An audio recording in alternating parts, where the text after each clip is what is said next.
మా latest videos కోసం మా ఈ తెలుగు న్యూస్ ఛానల్ సబ్స్క్రైబ్ చేసి గంట సింబల్ యాక్టివేట్ చేసుకోండి. ఈరోజే నాగపంచమి, శ్రావణ సోమవారం, పరమ పవిత్రమైన రోజు. ఈరోజు ఏమీ చేయకపోయినా సరే రాత్రి 12 లోపు ఈ వీడియో చూస్తే చాలు, ఈ కథలు వింటే చాలు, ఒక్క నిమిషంలో నాగ సర్పదోషాలు పోతాయి. శివానుగ్రహంతో వద్దన్న ధనం వస్తూనే ఉంటుంది. ఈరోజు ఈ కథలు వింటే పాపాలన్నీ పోతాయి, మహాపుణ్యం వస్తుంది, రాజయోగం పడుతుంది. ఇక మీకు అన్ని శుభాలే జరుగుతాయి. ఫ్రెండ్స్, ఈ కథను చివరి వరకు వినండి. మధ్యలోనే ఆపేస్తే ఎటువంటి ఫలితం రాదు కనుక భక్తితో చివరి వరకు వినండి.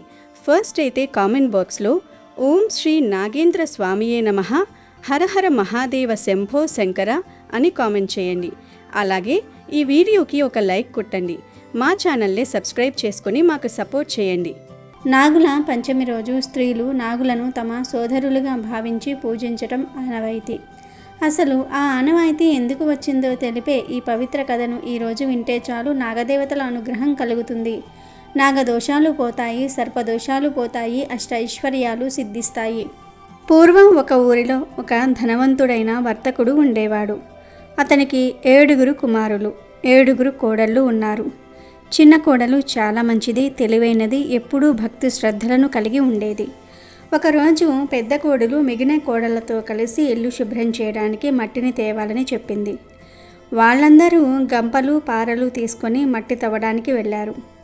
మట్టి తవ్వుతూ ఉండగా అనుకోకుండా ఒక పాము బయటికి వచ్చింది. దాన్ని చూసిన పెద్ద కోడలు పారతో కొట్టబోయింది. కానీ చిన్న కోడలు వెంటనే అడ్డుకుని, అక్క, దాన్ని కొట్టవద్దు, అది అమాయకమైనది కదా అని వేడుకుంది.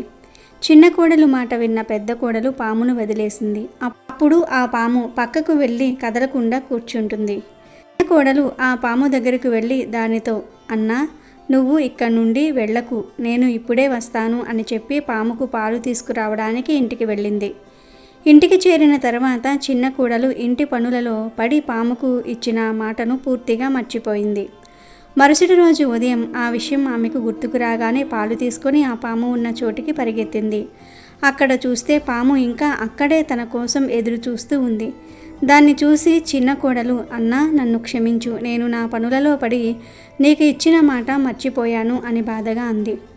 అప్పుడు ఆ పాము మనుషుల మాటలతో, నాతో అబద్ధం చెప్పినందుకు నేను నిన్ను ఇప్పుడే కాటు వేసేవాడిని, కానీ నువ్వు నన్ను అన్నా అని పిలిచావు కాబట్టి నిన్ను వదిలేస్తున్నాను. ఇక నుండి నువ్వు నాకు చెల్లివి, నీకు ఏం కావాలో కోరుకో అంది.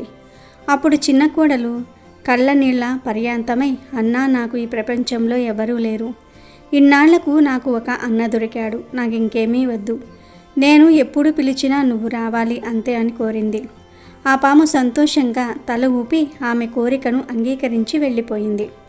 కొన్ని రోజుల తర్వాత శ్రావణ మాసంలో వర్తకుని కోడళ్ళందరూ తమ పుట్టింటికి వెళ్ళడానికి సిద్ధమయ్యారు. కానీ చిన్న కోడలికి ఎవరూ లేరు అని ఏడుస్తూ నిలబడగా పెద్ద కోడలు ఆమెను చూసి, నీకు పుట్టిల్లు లేదు కదా, నువ్వు ఎక్కడికి వెళ్తావు అని ఎగతాళి చేసింది. అది విన్న చిన్న కోడలు బాధగా ఏడుస్తూ ఉండగా ఇంతలో ఒక అందమైన యువకుడు వారి ఇంటి ముందు కనిపించాడు. ఆ యువకుడు, నా చెల్లిని పంపించండి అని అడిగాడు.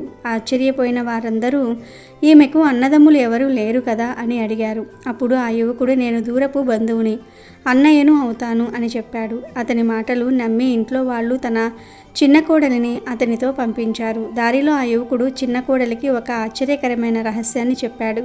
చెల్లి, నేను నీ సోదరుడైన నాగుడిని, నిన్ను నా నాగుల లోకానికి తీసుకువెళ్ళడానికి వచ్చాను, భయపడకు, నా తోకను పట్టుకో అన్నాడు.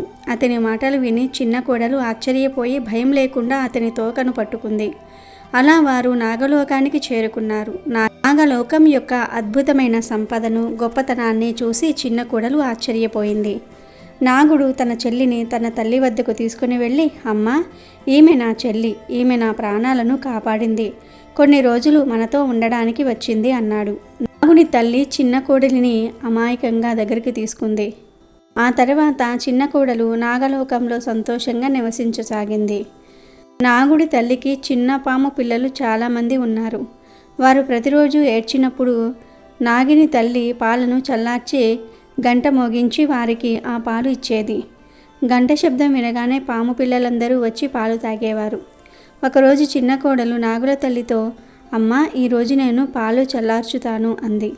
కానీ ఆమె పాలు ఇంకా పూర్తిగా చల్లారకముందే తొందరపాటుతో గంట మోగించింది. గంట శబ్దం వినగానే చిన్నపాము పిల్లలందరూ పరుగు పరుగున వచ్చి పాలు తాగారు. వేడిపాలు తాగటం వల్ల చాలామంది పాముల పడగలు కాలిపోయాయి. అప్పుడు కోపంతో పాము పిల్లలందరూ మేము ఈమెను కాటు వేస్తాం అని అరిచారు. కానీ నాగిని తల్లి వారిని శాంతింపపరిచింది. ఆ తర్వాత నాగుడు మరియు అతని తల్లి చిన్న కోడలికి వజ్రాలు, ముత్యాలు మరియు విలువైన ఆభరణాలను బహుమతిగా ఇచ్చి ఆమెను ఇంటికి పంపించారు.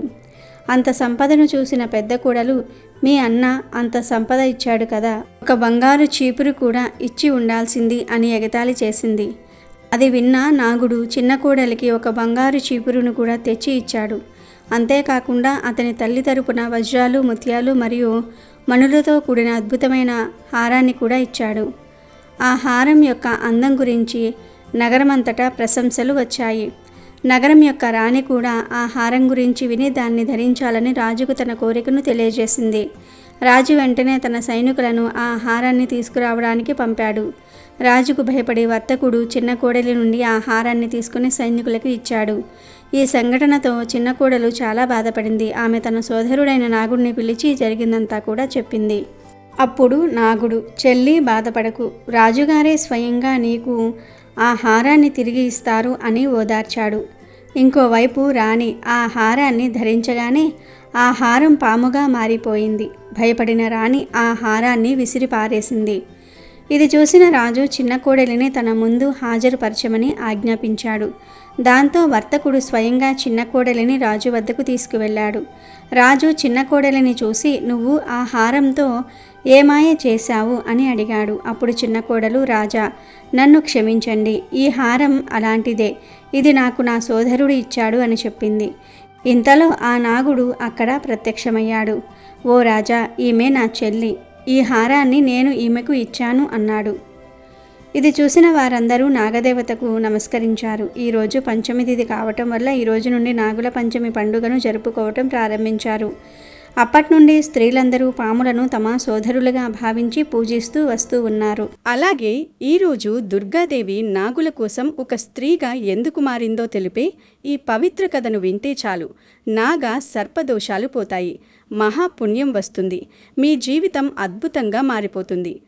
అప్పుడు రామాపురం అనే ఒక ఊరు ఉండేది. ఆ ఊరిలో ఒక పెద్ద పాము పుట్ట ఉండేది. ఆ పుట్టలో ఒక నాగిని అనగా ఒక ఆడదేవత పాము నివసిస్తూ ఉండేది.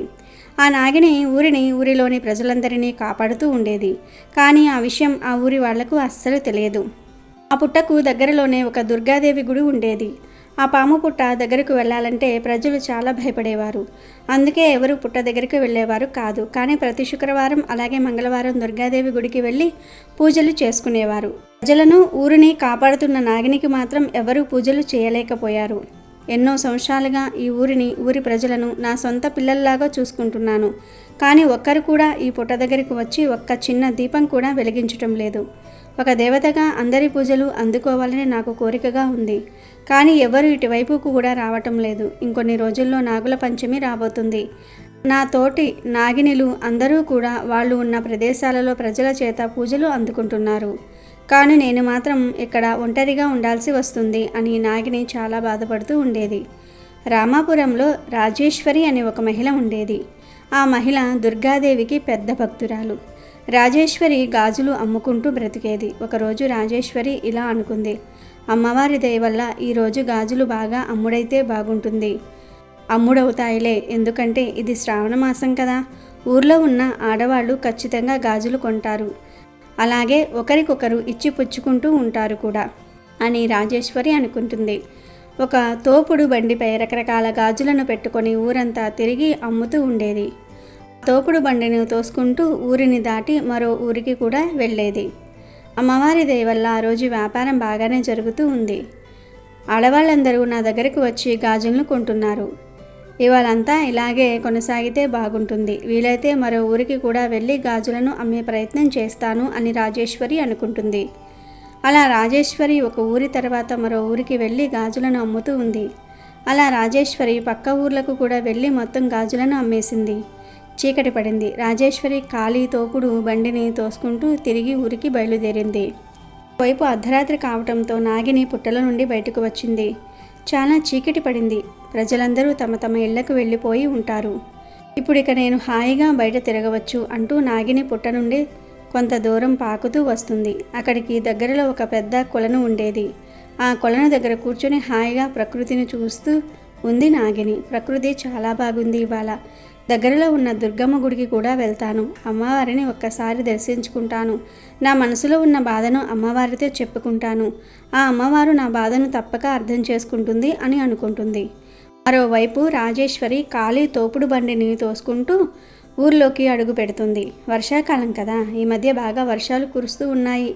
అందుకే ఎక్కడ చూసినా ఈ బురద గుంటలు, అస్సలు నడవడానికి కుదరటమే లేదు. కాలు జారి బురదలో పడతానేమో అంటూ రాజేశ్వరి గుంతలు గుంతలుగా ఉన్న ఊరిలో నడవలేక నడుస్తూ వస్తూ ఉంది. బురదలో అడుగేసి రాజేశ్వరి కాలు జారి వెళ్ళి నాగిని కూర్చున్న కొలనులో పడుతుంది. ఇదంతా నాగిని గమనిస్తుంది. అయ్యయ్యో, ఎవరో కొలనులోనికి పడినట్లు ఉన్నారు అంటూ నాగిని ఆ కొలనులోనికి దూకి రాజేశ్వరిని బయటకు తీసుకువస్తుంది. రాజేశ్వరి స్పృహ తప్పి పడిపోయి ఉంటుంది. నాగిని తన చేతితో రాజేశ్వరిని ముట్టుకుంటుంది. వెంటనే రాజేశ్వరికి తగిలిన గాయాలన్నీ మాయమైపోతాయి. అంతేకాదు స్పృహ వచ్చి కళ్ళు తెరిచి చూస్తుంది. రాజేశ్వరి కళ్ళు తెరవగానే ఎదురుగా నాగిని కనిపిస్తుంది. నాగిని చూసిన నాగేశ్వరి భయంతో వణికిపోతుంది. వెంటనే ఒక్క క్షణం కూడా అక్కడ ఆకుండా పరుగులు తీస్తుంది. అయ్యో, ఆ మహిళ ఏమిటి నన్ను చూసి అలా పరుగులు తీస్తూ ఉంది? కనీసం నాకు ధన్యవాదాలు కూడా చెప్పలేదు. అందరూ మేము చేసిన సహాయాన్ని మర్చిపోతున్నారు. మేము విషయంతో నిండి ఉంటామన్న విషయాన్ని మాత్రమే గుర్తుపెట్టుకుంటున్నట్టు ఉన్నారు అంటూ నాగిని ఎంతో బాధపడుతుంది. అలా నాగిని బాధపడుతూ దగ్గరలో ఉన్న దుర్గమ్మ గుడికి వెళ్తుంది. నాగిని గర్భగుడిలోనికి వెళ్ళటంతో దుర్గాదేవి కూడా అక్కడ ప్రత్యక్షమవుతుంది. మాత, తమకు ప్రణామాలు అని అంటుంది నాగిని.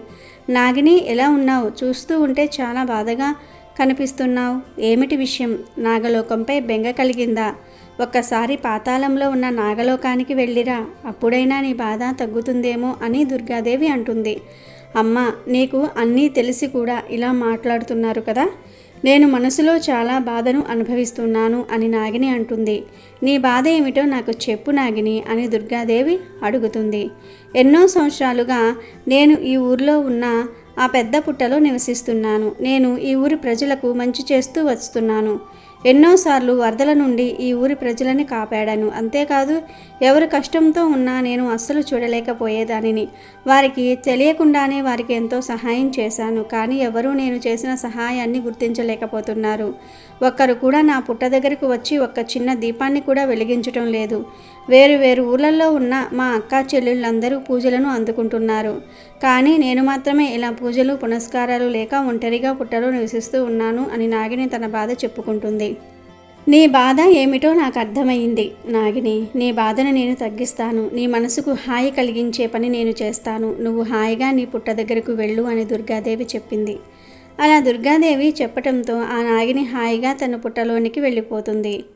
ఇక మరుసటి రోజు రాజేశ్వరి తాను రాత్రి చూసిన నాగిని గురించి ఊరిలో అందరికీ చెప్తూ ఉంటుంది. ఏంటి రాజేశ్వరి, నువ్వు చెప్తుంది నిజమేనా? ఈ రోజుల్లో కూడా నాగినులు ఏంటి అని ఊరి వాళ్ళు అడుగుతారు. లేదు వీరయ్య, నేను నా కళ్ళతో చూశాను. నేను చూసింది ఖచ్చితంగా ఒక నాగిని. సగం మనిషి శరీరం అలాగే సగం పాము శరీరం కలిగిన ఒక వింత జీవిని నేను చూశాను. నేను నిన్న చూశాను. ఆ వింత ఆకారాన్ని చూడగానే నేను పరుగులు తీశాను. నాకు తెలిసి ఆ వింత ఆకారం మన ఊర్లో ఉన్న పుట్ట నుండి బయటకు వచ్చి ఉంటుంది. అందుకే ప్రజలారా, ఇప్పటి నుండి మనం ఎవరం ఆ పుట్ట దగ్గరకు అస్సలు వెళ్ళొద్దు అని రాజేశ్వరి చెప్తుంది. అలా వీరయ్యతో పాటు ఊర్లో ఉన్న ప్రజలంతా పుట్ట వైపుకు వెళ్ళటం పూర్తిగా మానేస్తారు. అప్పుడు దుర్గాదేవి ఇలా అనుకుంది, ప్రజలు నాగదేవతలకు దూరమవుతున్నారు. నాగిని ఎంతో బాధపడుతూ ఉంది. నాగిని చేస్తూ ఉన్న మేలుకు తగిన గుర్తింపు దొరకాలి. అప్పుడే నేను ఊరి ప్రజల మధ్యలోనికి వెళ్ళి వారికి సర్పాల యొక్క గొప్పతనం ఏమిటో తెలియజేస్తాను అని అనుకుంది. దుర్గాదేవి ఒక మామూలు మహిళ రూపంలోనికి మారిపోతుంది. మారిపోయి ప్రజల దగ్గరకు వెళ్తుంది. నా పేరు దుర్గా. ఈ ఊరిలో ఒక పెద్ద పుట్ట ఉందని విన్నాను. నేను ఆ పుట్ట దగ్గర పూజ చేయడానికి అని ఇక్కడికి వచ్చాను అని అంటుంది. అప్పుడు వారు, అరే, ఏం మాట్లాడుతున్నావు నువ్వు? పుట్ట దగ్గరికి వెళ్తావా, అది కూడా పూజ చేయడానికి? ఈ ఊరికి చెందిన వాళ్ళు ఎవరు ఆ పుట్ట వైపుకు అస్సలు వెళ్ళరు. అసలే ఆ పుట్టలో ఒక పెద్ద నాగిని ఉందని ఈ రాజేశ్వరి చెప్తూ ఉంది, మేము ఎవరం అక్కడికి వెళ్ళడానికి ధైర్యం చెయ్యం. అయినా నువ్వు పుట్ట దగ్గర పూజ ఎందుకు చేయాలనుకుంటున్నావు అని ప్రజలు అడుగుతారు. ఇవాళ నాగుల పంచమి, మీకు తెలుసా? నాగుల పంచమి నాడు మనకు దగ్గరలో ఉన్న ప్రతి పుట్ట దగ్గరకు వెళ్ళి పూజ చేయాల్సి ఉంటుంది. నాగులు మనకు ఎంతో మంచి చేస్తాయి. ఆ మేలుకు కృతజ్ఞతగా మనం సంవత్సరంలో ఒక్కరోజైనా పూజ చేయాల్సి ఉంటుంది కదా. నేను నివసిస్తున్న ఊరిలో ఒక పుట్ట కూడా లేదు. అందుకే పుట్టను వెతుక్కుంటూ ఇదిగో ఇక్కడి దాకా ఇలా వచ్చాను అని దుర్గాదేవి అంటుంది. అలా దుర్గాదేవి తన దగ్గర ఉన్న పూజా సామాన్లను తీసుకుని నేరుగా పుట్ట దగ్గరకు వెళ్తుంది. దుర్గాదేవి పుట్ట ముందుకు వెళ్తుంది. అయ్యయ్యో, ఏమిటి ఈ చెత్త అంతా? చూస్తూ ఉంటే మీరు అస్సలు ఈ పుట్టను పట్టించుకుంటున్నట్లే లేరు అని అంటుంది. పుట్టను పట్టించుకోవటం ఏమిటి? పుట్టలో విషసర్పాలు ఉంటాయి. ఈ పుట్టలకు ఎంత దూరం ఉంటే అంత మంచిది అని ప్రజలు అంటారు. ఇది మామూలు పుట్ట కాదు, దైవికమైన పుట్ట. కావాలంటే చూడండి, ఇక్కడ నాగశిలలు కూడా ఉన్నాయి. నాగశిలలు ఉన్న చోట తప్పకుండా పూజ చేయాల్సి ఉంటుంది అంటూ దుర్గాదేవి పుట్ట దగ్గరున్న చెత్త మొత్తం శుభ్రం చేస్తుంది. అలాగే పుట్టకు పూలమాలను వేస్తుంది. ఒక దీపాన్ని కూడా వెలిగిస్తుంది. ఇదంతా పుట్టలో ఉన్న నాగిని చూస్తూ ఉంటుంది. సాక్షాత్తు దుర్గమ్మే వచ్చి పూజ చేయటంతో నాగిని పొంగిపోతుంది. ఆనందం పట్టలేక ఒక్కసారిగా నాగిని పుట్టల నుండి బయటకు వస్తుంది. ఎన్ని రోజులు పూజలు అందుకోలేదని ఎంతో బాధపడ్డాను. కానీ అమ్మ, సాక్షాత్తు మీ నుండే పూజలు అందుకుంటున్నానని అస్సలు అనుకోలేదు అని అంటుంది. అలా నాగిని బయటకు వచ్చి మాట్లాడటంతో అక్కడ ఉన్న ప్రజలందరూ ఆశ్చర్యపోతారు. ఇంతలో మామూలు స్త్రీ రూపంలో ఉన్న దుర్గాదేవి తన అసలు రూపంలోనికి మారిపోతుంది. అక్కడ ఉన్న ప్రజలంతా మరింత ఆశ్చర్యపోతారు. అసలు మేము చూస్తూ ఉన్నది నిజమేనా అని అనుకుంటారు. అప్పుడు దుర్గాదేవి, ఎన్నో సంవత్సరాలుగా మీరు ఈ ఊరు సుభిక్షంగా ఉందంటే అందుకు కారణం ఈ నాగిని, ఈ నాగదేవత. ఎన్నో సంవత్సరాలుగా ఈ పుట్టలో ఉంటూ మిమ్మల్ని మీ కుటుంబాలను రక్షిస్తూ ఉంది. కానీ మీరు పుట్ట దగ్గరకు రావడానికి భయపడి ఈ నాగదేవతలకు పూజ చేయటం మర్చిపోయారు. మీకు నాగదేవతల పూజ యొక్క గొప్పతనాన్ని తెలియజేయడానికి నేను ఇలా మామూలు స్త్రీ రూపంలో వచ్చి ఇక్కడ పూజ చేశాను. ఇకపై మీరు ప్రతిరోజు ఈ పుట్ట దగ్గరకు వచ్చి ఈ నాగదేవతకు పూజించండి. ఈ నాగదేవత మిమ్మల్ని కాపాడుతుంది అని చెప్పి దుర్గాదేవి అక్కడి నుండి మాయమైపోతుంది. నాగిని కూడా ఎంతో సంతోషించి పుట్టలోనికి వెళ్ళిపోతుంది. ఇక ఆ రోజు నాగపంచమి కావటంతో ప్రజలందరూ వెంటనే పుట్ట దగ్గర పూజ చేయటం మొదలు పెడతారు. ఇక ఆ రోజు నుండి రామాపురానికి చెందిన ప్రజలందరూ ప్రతిరోజు పుట్ట దగ్గరకు వచ్చి పూజలు చేసేవారు. నాగిని కూడా ఎంతో సంతోషించి ఊరిని సుభిక్షంగా చూసుకునేది. ఈరోజే నాగులు మరియు గరుత్మంతుడు జన్మించారు. అంతేకాదు ఈరోజే గరుత్మంతుడు ఈరోజే ఇంద్రుడి దగ్గర నుండి అమృతాన్ని తెచ్చి తన తల్లికి బానిసత్వం నుండి విముక్తి కలిగించాడు. ఈ కథను ఈరోజు వింటే చాలు, సమస్యలు బాధలన్నీ కూడా పోయి సకల శుభాలు కలుగుతాయి. కశ్యప ప్రజాపతికి 2 భార్యలు. వారి పేర్లు వినత, కద్రువ. ఒకసారి కశ్యపుడు వినత, కద్రువులకు సంతానం కోసం పుత్ర కామేష్టి యాగం చేస్తాడు. కద్రువ కోరిక ప్రకారం 1000 పొడుగాటి శరీరం కలిగిన నాగుల సంతానం. వినత కోరిక ప్రకారం 2 ప్రకాశవంతమైన సంతానాన్ని కశ్యప ప్రజాపతి కోరుకుంటాడు. ఆ కోరిక ప్రకారం కద్రువకు 1000 అండాలు, వినతకు 2 అండాలు పుడతాయి. కద్రువకు అండాల నుండి వాసుకి, ఆదిశేషుడు, ఆదిగా గల 1000 పాములు జన్మిస్తాయి. వినత అది చూసి తొందరపడి తన అండాన్ని ఒకటి చిదుముతుంది. అప్పుడు అందులో నుండి కాళ్ళు లేకుండా మొండెము మాత్రమే దేహంగా కలిగిన అనూరుడు జన్మిస్తాడు. అనూరుడు అంటే ఊరువులు అనగా తొడలు లేనివాడు అని అర్థం.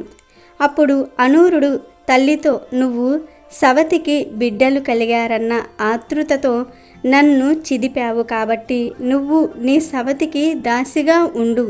2వ అండాన్ని అయినా భద్రంగా ఉంచు. అందులో నుండి జన్మించేవాడు నీ దాస్యాన్ని విడుదల చేస్తాడు అని చెప్తాడు. అలా చెప్పి సప్తస్వాలను పూంచిన సూర్యుని రథానికి రథసారథిగా అనూరుడు వెళ్ళిపోతాడు. తరువాత వినత, కద్రువలు ఒక రోజున సముద్రపు ఒడ్డుకు వెళ్ళినప్పుడు క్షీరసాగర మదనంలో వచ్చిన ఉచ్ఛేస్రవము అనే ఒక ఇంద్రుడి గుర్రము దూరముగా కనిపించింది. అప్పుడు దూరముగా కనిపించిన గుర్రమును చూసి కద్రువ తన సవతితో, చూడు, ఈ ఉచ్ఛేస్రవము శరీరమంతా కూడా తెల్లగా ఉన్న తోక నల్లగా ఉన్నది అని అంటుంది. కానీ దాని తోక తెల్లగానే ఉంటుంది. ఉచ్చేస్రవము తోక తెల్లగా ఉండటం చూసిన వినత లేదు, దాని తోక తెల్లగా ఉన్నదని అంటుంది. దీంతో కద్రువకు మనసులో పట్టుదల పెరిగి పందెం వేద్దాము, తోక తెల్లగా ఉంటే నేను నీకు దాస్యం చేస్తాను, నల్లగా ఉంటే నువ్వు నాకు దాస్యం చెయ్యాలి అని అంటుంది.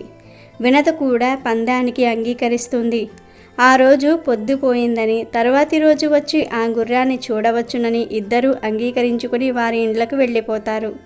కద్రువ ఇంటికి వెళ్ళి తన సంతానాన్ని పిలిచి పందెం గురించి చెప్పి ఆ గుర్రం తోకకు చుట్టుకుని తోక నల్లగా ఉండేటట్లు చేయమని కొడుకులు అయిన నాగులను అడుగుతుంది. కొడుకులు దానికి అంగీకరించకపోయేసరికి కోపముతో మాతృవాక్య పరిపాలన చేయని మీరందరూ కూడా పరీక్షిత్ కొడుకు జన్మేజయుడు చేసే సర్పయాగంలో మరణిస్తారు అని శపిస్తుంది. అది విన్న కర్కోటకుడు అనే పాము, అమ్మ నేను వెళ్ళి ఆ గుర్రం తోకకు చుట్టుకొని నల్లగా కనిపించేటట్లు చేస్తాను అని అంటాడు. తర్వాతి రోజు వినత కద్రువలు వెళ్ళి చూడగానే గుర్రం తోక కర్కాటకుడు చుట్టుకోవటం వల్ల దాని తోక నల్లగా కనిపిస్తుంది. అది చూసి వినత బాధపడి తాను దాస్యం చేయడానికి అంగీకరిస్తుంది. కొన్ని రోజులకు వినతకు గరుక్మంతుడు పుడతాడు. గరుక్మంతుడు ఒక గరుడ పక్షి. శ్రీ మహావిష్ణు వాహనంగా గరుక్మంతుడు ప్రసిద్ధి. ఇతడు మహాబలశాలి, వినయశీలి. గరుడిని చూసి కద్రువ, వినత నువ్వు దాసివి కాబట్టి నీ కుమారుడు కూడా నా దాసుడే అని గరుడిని కూడా దాసీవాడుగా చేసుకుంటుంది. గరుక్మంతుడు తన సవతి తమ్ముళ్లను అనగా నాగులను తన వీపు మీద ఎక్కించుకుని తిప్పుతూ ఉండేవాడు. ఒకరోజు ఇలా త్రిప్పుతూ ఉండగా గరుక్మంతుడు సూర్యమండలం వైపు వెళ్ళిపోతాడు. ఆ సూర్యమండలం వేడికి ఆ సర్పాలు మాడిపోతూ ఉంటే కద్రువ ఇంద్రుణ్ణి ప్రార్థించి వర్షం కురిపిస్తుంది. ఆ తర్వాత గరుక్మంతుణ్ణి దూషిస్తుంది. దానితో దుఃఖితుడైన గరుక్మంతుడు తనకు తన తల్లికి దాసిత్వం పోవాలి అంటే ఏం చేయాలో చెప్పమని కద్రువను అడుగుతాడు. అప్పుడు కద్రువ కుమారులతో ఆలోచించి అమృతం పొందాలనే కోరికతో తమకు అమృతం తెచ్చి ఇస్తే గరుక్మంతుడి మరియు వినతల దాసిత్వం పోతుందని చెప్తారు.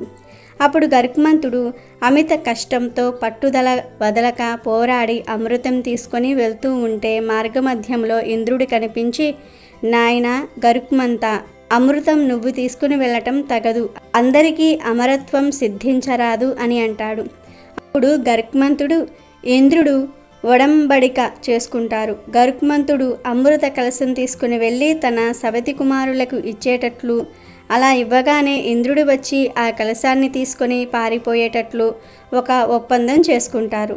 గరుక్మంతుడు వెళ్ళి ఆ కలశాన్ని తన సవతి సోదరులకు ఇచ్చి దర్భలపై ఉంచుతాడు. అమృతం ఇచ్చిన వెంటనే గరుక్మంతుడి దాసిత్వము, అతడి తల్లి దాసిత్వము పోతుంది.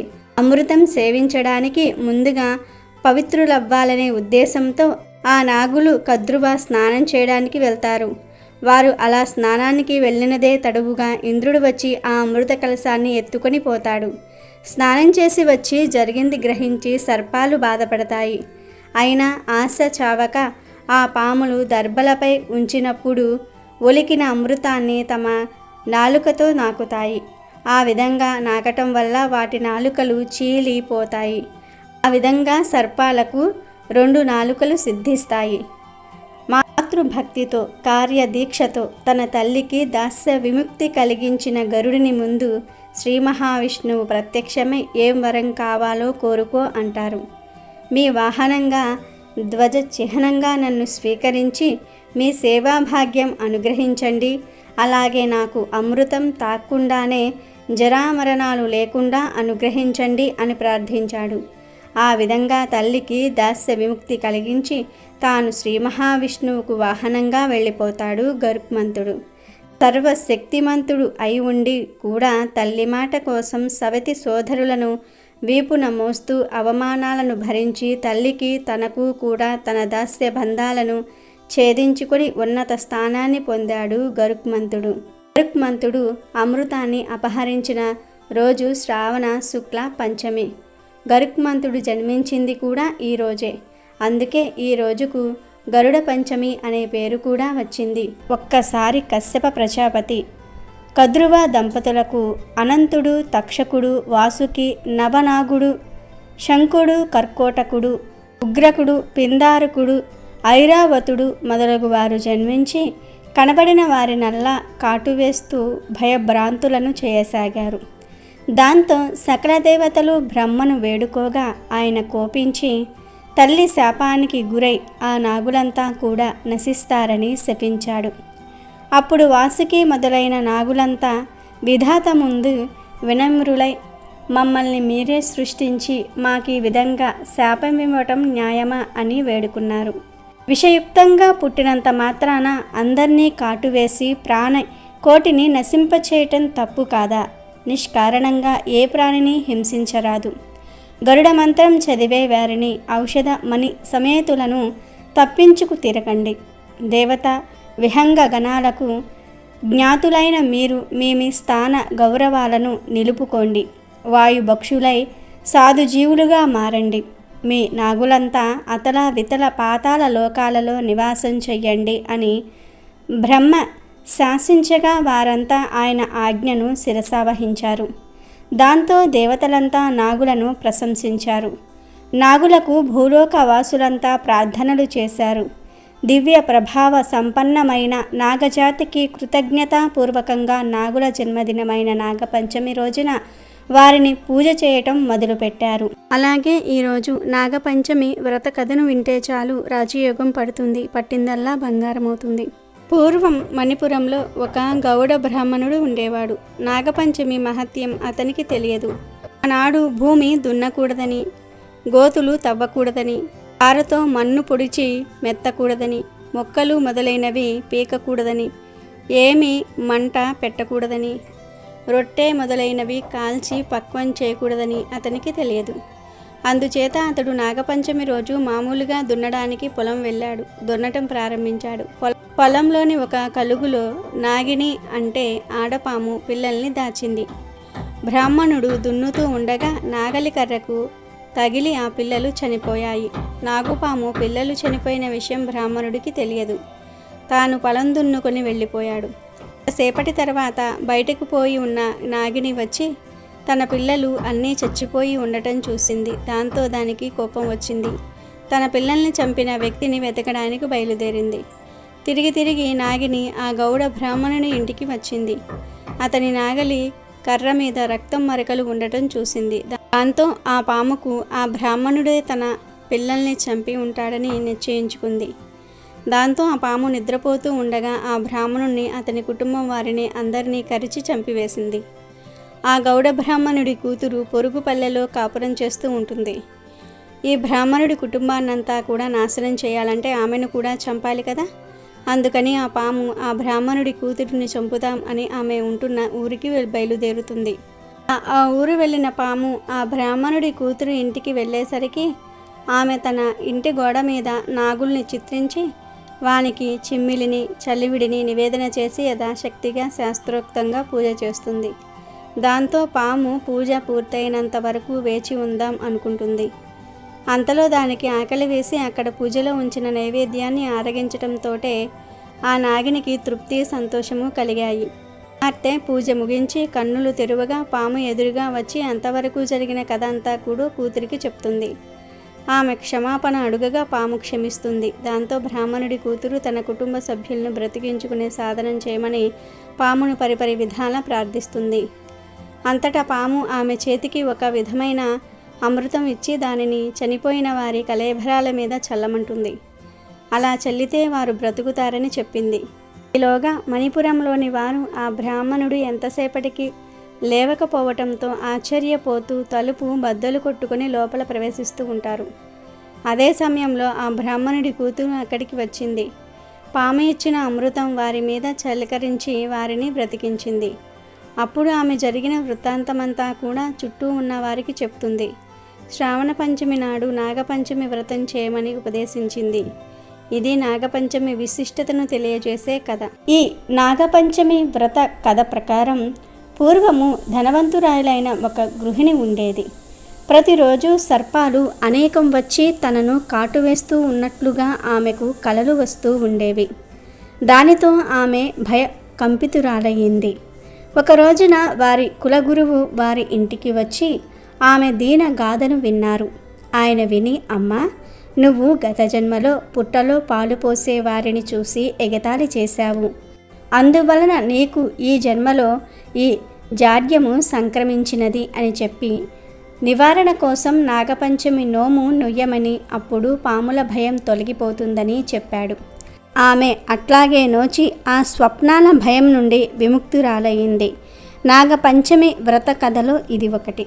ఈ కథ వెనుక ఒక సామాజికమైన హితువు ఉన్నది.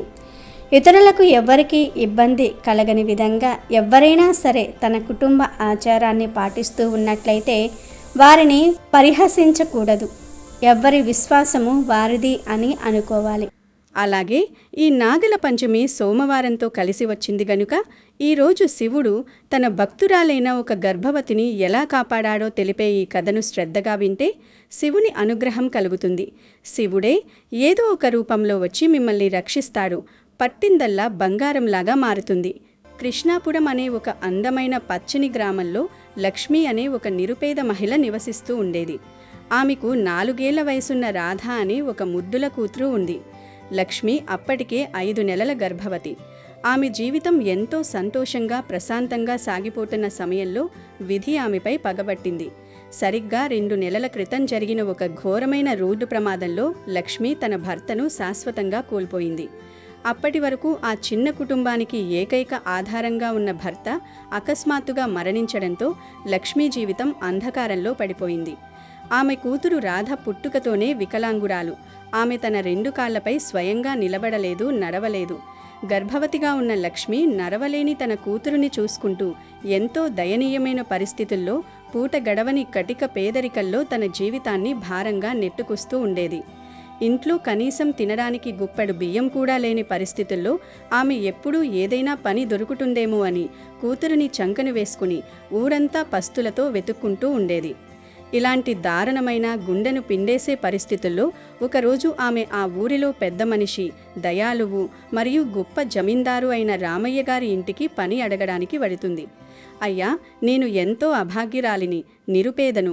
నా భర్త కొద్ది రోజుల క్రితమే మరణించాడు. నాకు కడుపులో బిడ్డ, చేతిలో నడవలేని వికలాంగురాలైన కూతురు ఉన్నారు.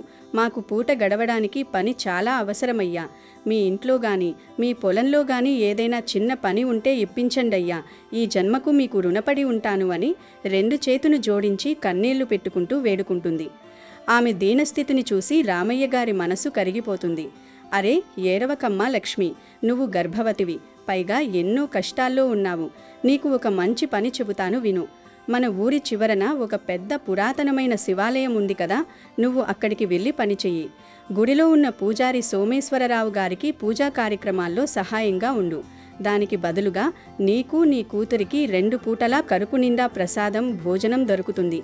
అంతేకాకుండా నీ ఇతర ఖర్చుల కోసం నేను నెలకు కొంత డబ్బు కూడా ఇస్తాను. సంతోషంగా వెళ్ళి ఆ పరమశివుడి సేవ చేసుకో అని ఎంతో దయతో భరోసా ఇస్తాడు. జమీందారు రామయ్య గారి మాటలకు లక్ష్మి ఎంతో సంతోషిస్తుంది. మర్నాడు ఉదయాన్నే సూర్యోదయానికి ముందే నిద్రలేచి తలస్నానం చేసి శివాలయానికి వెళుతుంది లక్ష్మి. అక్కడ పూజారి సోమేశ్వరరావు గారిని కలిసి తన పని గురించి చెబుతుంది. అప్పట్నుంచి లక్ష్మి ప్రతిరోజు ఎంతో ఇష్టంగా గుడికి వెళ్ళి పనులన్నీ అత్యంత భక్తి శ్రద్ధలతో చేసేది. పొద్దున్నే వెళ్ళి గుడి ఆవరణమంతా శుభ్రంగా ఊడ్చి నీళ్లతో కడిగి అందమైన ముగ్గులు వేసేది. దేవుడి పూజ కోసం పరిసరాల్లో ఉన్న రకరకాల పూలు కోసుకొని వచ్చేది. పూజా సామాగ్రిని తొమి తలతలలాడేలా చేసేది. ఆమె పని పట్ల, ఆమెకు దేవుడి మీద ఉన్న అనంతమైన భక్తి పట్ల పూజారి సోమేశ్వరరావు ఎంతో తృప్తి చెందుతాడు. అయితే అదే గుడిలో జమీందారు రామయ్య గారి స్వంత మేనల్లుడు సురేష్ కూడా పర్యవేక్షకుడిగా ఉంటాడు.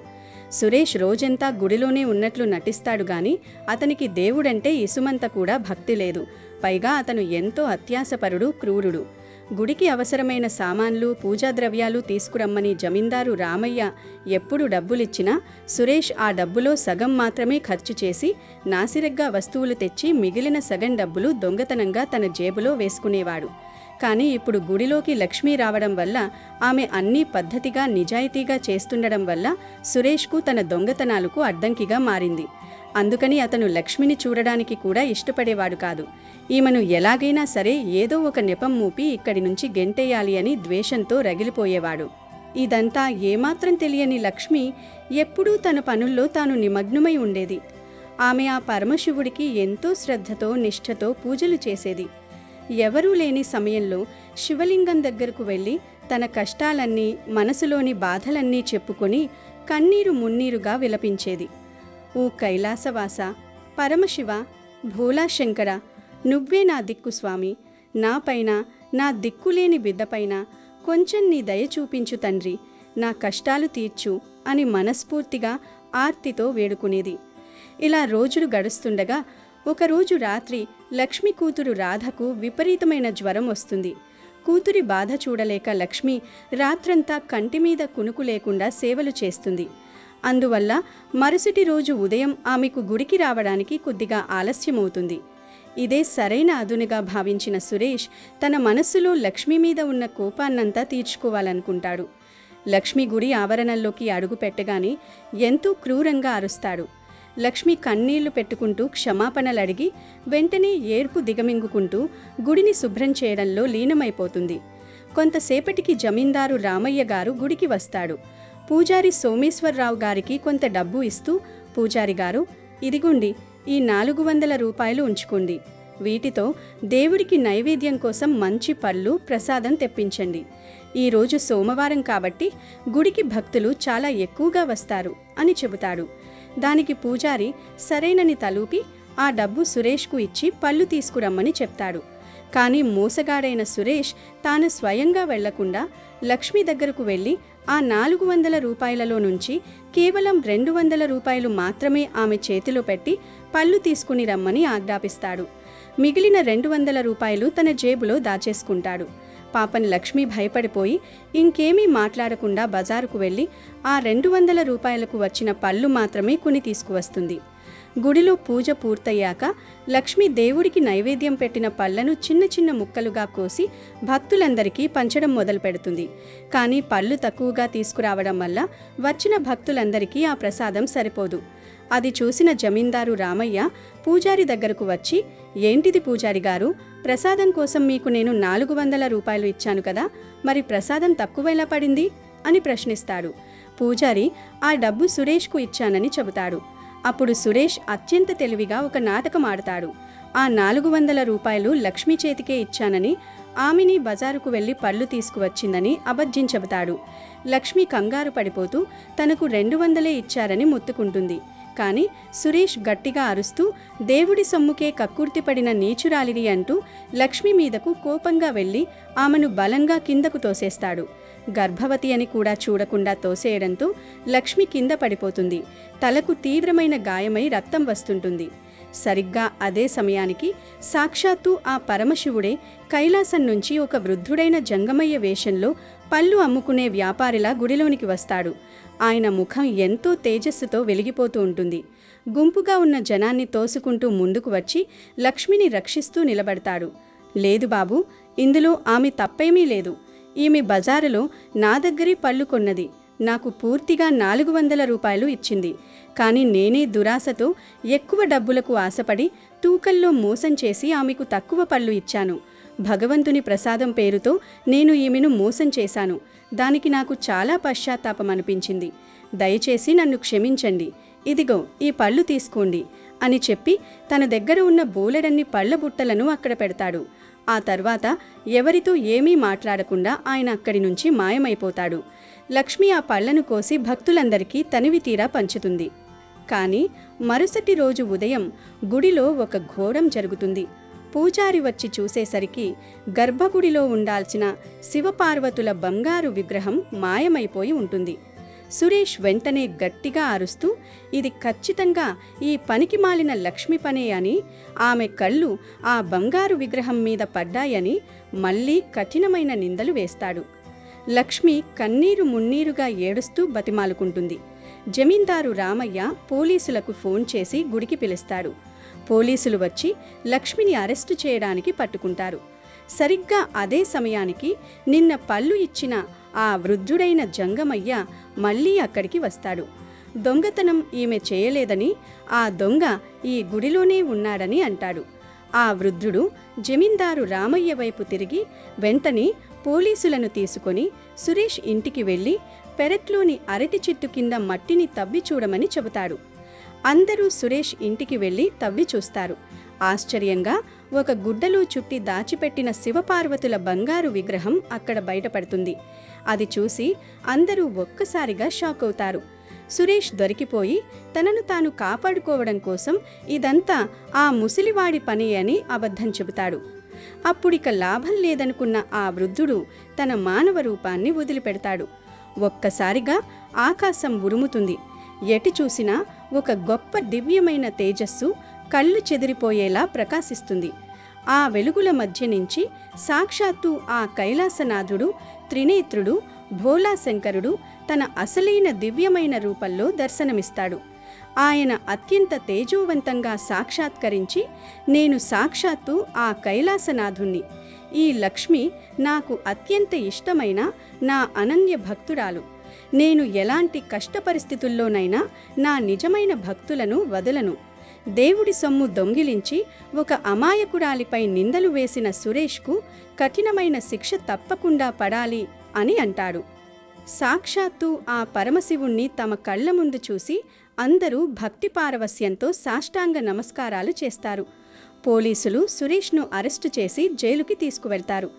అప్పుడు శివుడు కరుణతో నిండిన చిరునవ్వుతో లక్ష్మి వైపు చూసి, లక్ష్మి, నీ కూతురు రాధ ఆరోగ్యం పూర్తిగా బాగుపడుతుంది. ఆమె తన సొంత కాళ్లపై నడుస్తుంది. నీకు ఎప్పటికీ తరగని సుఖ సంతోషాలు, అష్టైశ్వర్యాలు ప్రాప్తిస్తాయి అని దీవించి అక్కడి నుంచి అంతర్ధానమైపోతాడు. ఆ పరమశివుని చల్లని ఆశీస్సులతో లక్ష్మీ జీవితం పూర్తిగా మారిపోతుంది. ఇంటికి వెళ్లేసరికి వికలాంగురాలైన తన కూతురు రాధ 2 కాళ్లపై నిలబడి పరిగెత్తుకుంటూ వచ్చి తల్లిని కౌగిలించుకుంటుంది. అంతేకాకుండా లక్ష్మి ఇంట్లో ఎప్పుడూ లేనంత ధాన్యం, బోలెడంత ధనం చేకూరుతుంది. కొన్ని నెలల తర్వాత లక్ష్మి ఒక పండంటి మగబిడ్డకు జన్మనిస్తుంది. ఆ బిడ్డకు భక్తితో శివశంకర్ అని పేరు పెడుతుంది. ఊరిలోని జనాలు లక్ష్మిని ఎంతగానో గౌరవిస్తుంటారు. లక్ష్మి ఎంతో ఆనందంగా ఆ శివాలయంలో జీవితాంతం ఆ భోలాశంకరుడికి తన సేవలు కొనసాగిస్తుంది.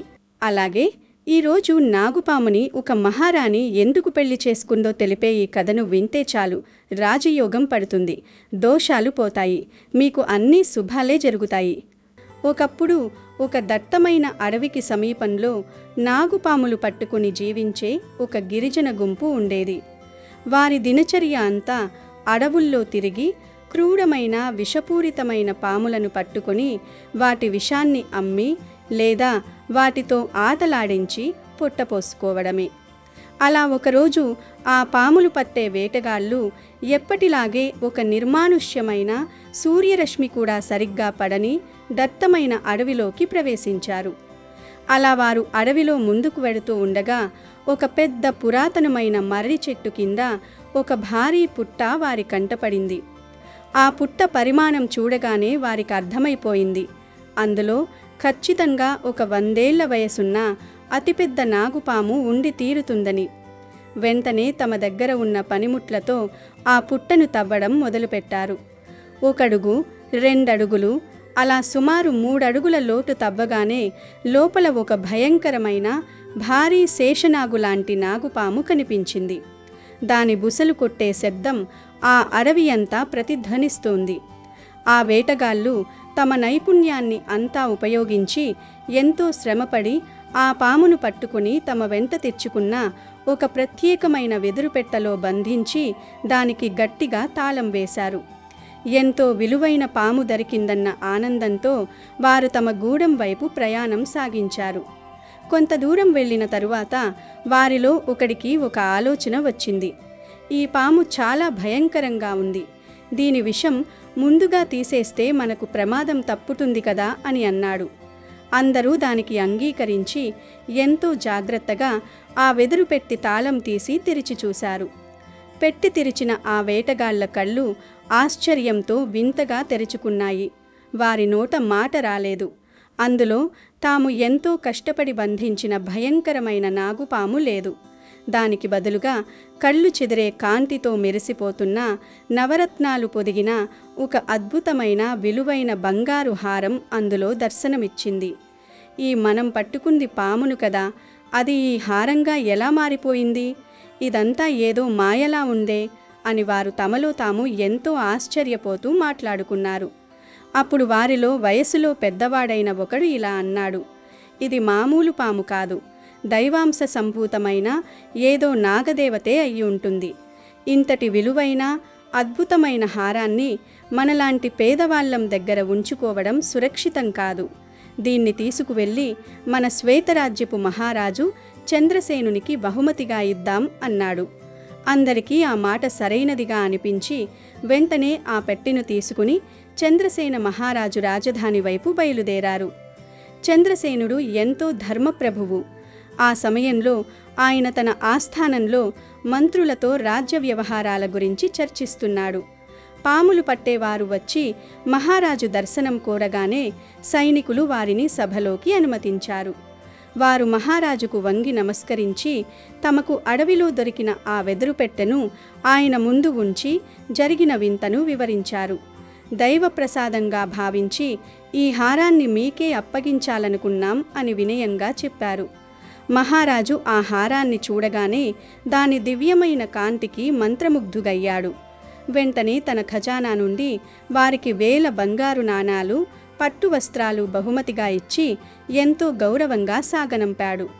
సభ ముగిసిన తరువాత ఆ హారాన్ని తీసుకువెళ్ళి తన ప్రాణ సమానమైన మహారాణి చంద్రవతికి బహుమతిగా ఇవ్వాలని మహారాజు ఎంతో ఉత్సాహంగా అంతఃపురానికి అడుగులు వేశాడు. మహారాణి కూడా తన భర్త తెచ్చిన కానుకను చూడాలని ఎంతో ఆశగా ఎదురుచూసింది. మహారాజు ఎంతో ప్రేమగా ఆ వెదురు పెట్టెను మహారాణి ముందు ఉంచి, దేవి, ఈరోజు నీకోసం ఈ ప్రపంచంలోనే అత్యంత అందమైన కానుకను తెచ్చాను. నీ చేతులతోనే దీన్ని తెరిచి చూడు అన్నాడు. మహారాణి చిరునవ్వుతో ఆ పెట్టె తాళం తీసి మూత తెరిచింది. కానీ అక్కడ ఆశ్చర్యం, అందులో ఏ హారమూ లేదు.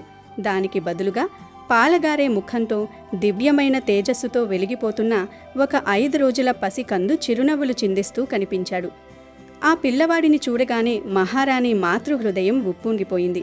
ఆ దంపతులకు అప్పటి వరకు సంతానం లేదు. పతిపత్నులు ఇద్దరూ ఆ పరమాత్మను బిడ్డ కోసం ఎన్నో ఏళ్లుగా వేడుకుంటున్నారు.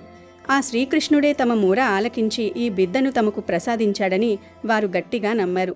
మహారాజు ఆ బిడ్డను గుండెలకు హత్తుకొని, ఈ రోజు నుండి వీడే మన కుమారుడు, మన శ్వేతరాజ్యానికి కాబోయే మహారాజు అని ప్రకటించాడు.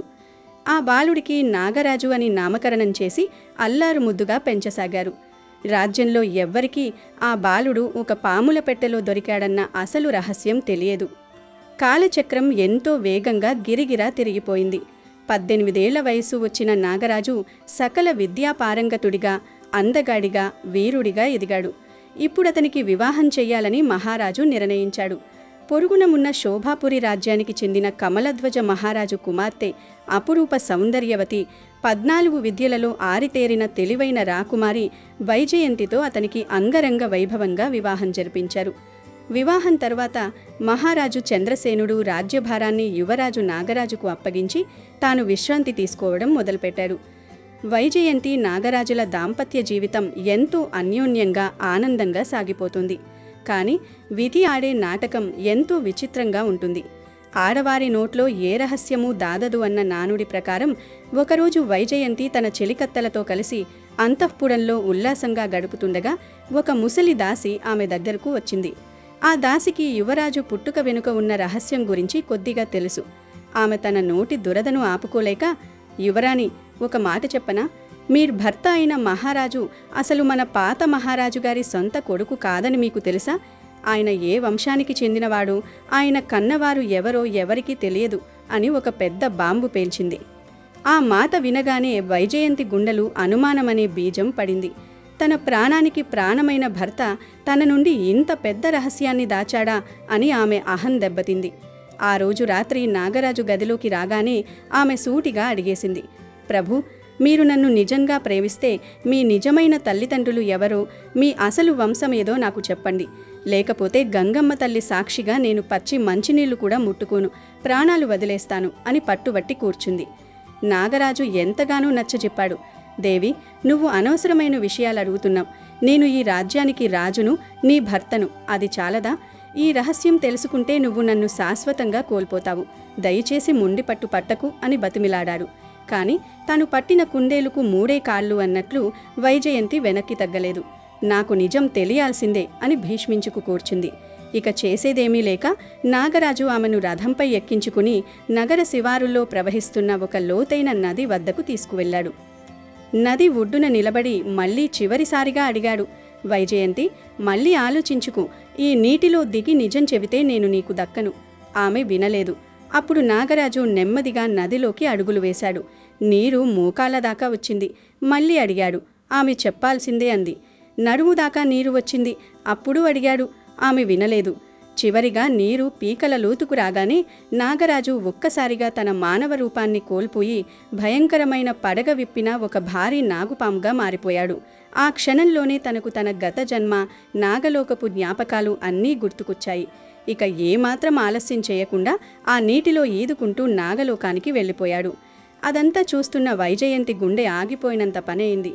తన మొండితనం వల్లే తన ప్రాణనాథుణ్ణి కోల్పోయానని గొల్లున ఏడ్చింది. సైన్యమంతా వచ్చి వలలు వేసి వెతికినా నదిలో ఏమీ దొరకలేదు.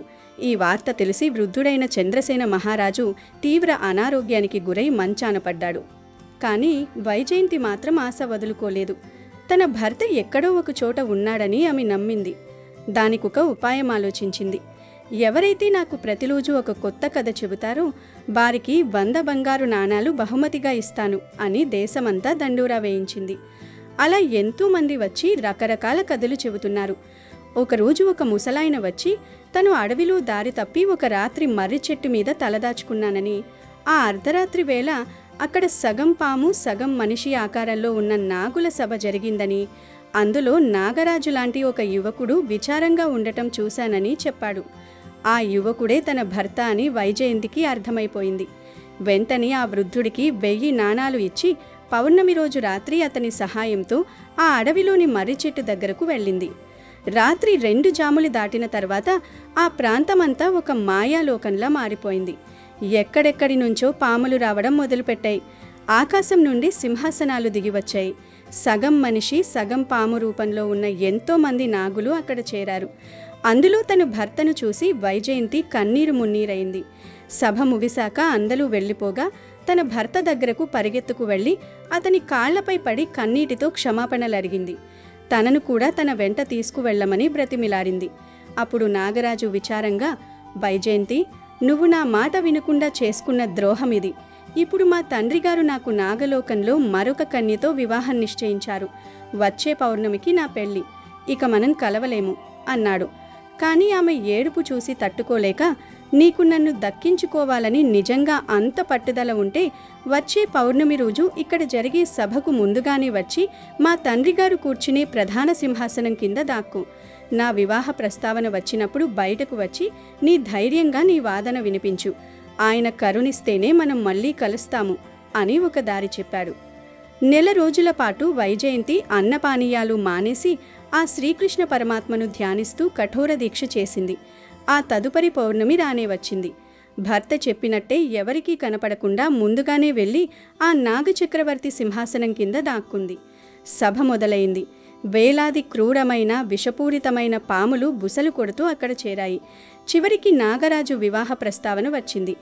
అదే సరైన సమయం అనుకున్న వైజయంతి ఏమాత్రం భయపడకుండా సింహాసనం కింద నుండి బయటకు వచ్చి ఆ నాగచక్రవర్తి ముందు నిలబడింది.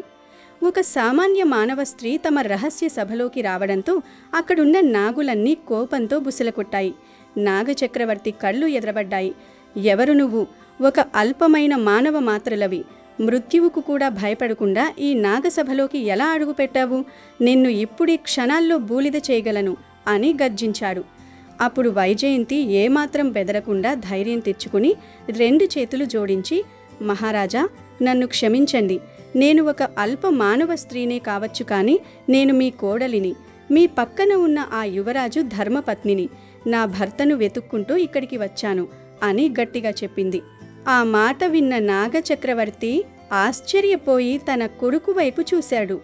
అప్పుడు యువరాజు లేచి నిలబడి తాను భూలోకంలో ఎలా బందీ అయ్యాడో, తర్వాత చంద్రసేన మహారాజు తనను ఎలా సొంత కొడుకులా పెంచుకున్నాడో, వైజయంతితో వివాహం, ఆమె మొండితనం వల్ల తాను తిరిగి రావడం అన్నీ పూసగుచ్చినట్లు వివరించాడు. తన తప్పు లేదని, మానవుల ప్రేమలో బందీ అయ్యానని చెప్పాడు. అంతా విన్న నాగచక్రవర్తి కాస్త శాంతించినా మానవుల మీద ఆయనకున్న చులకన భావం పోలేదు. వైజయంతి, నువ్వు నా కుమారుడి మాట నమ్మలేదు. సందేహంతో అతన్ని ఇబ్బంది పెట్టావు. మనుషులు చాలా స్వార్థపరులు. వారి ప్రేమలో నిజాయితీ ఉండదు. నువ్వు కేవలం ఒక రాజు మీద ఉన్న వ్యామోహంతోనే ఇక్కడికి వచ్చావు కానీ నిజమైన ప్రేమతో కాదు అన్నాడు. దానికి వైజయంతి కళ్ళల్లో నీళ్లు తిరిగినా ధైర్యంగా నిలబడి, లేదు మహారాజా, నా ప్రాణమాయన, నా అహంకారం మొండితనం వల్లే తప్పు చేశాను. దాని ప్రతిఫలం అనుభవించాను. ఇప్పుడు నా ప్రాణాలు పోయినా ఆయన లేకుండా నేను తిరిగి వెళ్ళను అంది. అప్పుడు నాగచక్రవర్తి ఒక కఠినమైన పరీక్ష పెట్టాలని నిర్ణయించుకున్నాడు. సరే వైజయంతి, నీ ప్రేమ నిజమైనదైతే దాన్ని ఇప్పుడు నిరూపించుకో. నేనిప్పుడు నా మాయాజాలంతో ఇక్కడున్న 10,000 నాగుపాములను ఒకేలా మారుస్తాను. నా కుమారుడు కూడా అందులో ఒక సాధారణ పాములా ఉంటాడు. వాడికి ఎలాంటి ప్రత్యేక గుర్తులు ఉండవు.